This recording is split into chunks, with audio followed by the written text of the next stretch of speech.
প্রিয় দর্শক, দেখুন আল্লাহর অলিরা যে জিন্দা এর বাস্তব প্রমাণ। কুমিল্লা জেলার বুড়িচং উপজেলার আগানগর গ্রামে গতকাল মৃত্যুর 4 মাস 2 দিন অর্থাৎ 122 দিন পর মরহুম আব্দুল গফুর হাজী সাহেব নামে শাহপুর দরবার শরীফের পীর সাহেব হুজুরের এক খলিফা এক ভক্তের লাশ মৃত্যুর 4 মাস 2 দিন পর কবর থেকে উত্তোলন করা হয়।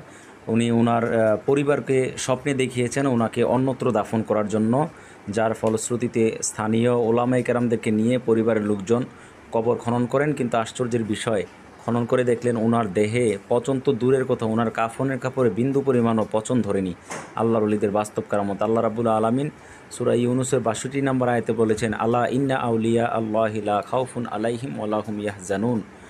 সাবধান, নিশ্চয়ই আল্লাহর ওলিরা, তাদের কোনো ভয় নেই, তাদের কোনো চিন্তাও নেই। আপনারা দেখতেই পাচ্ছেন দূর দূরান্তর থেকে অসংখ্য মানুষ লাইভে ভিডিওটি দিয়েছেন, বিভিন্ন জায়গায় লাইভ করেছেন।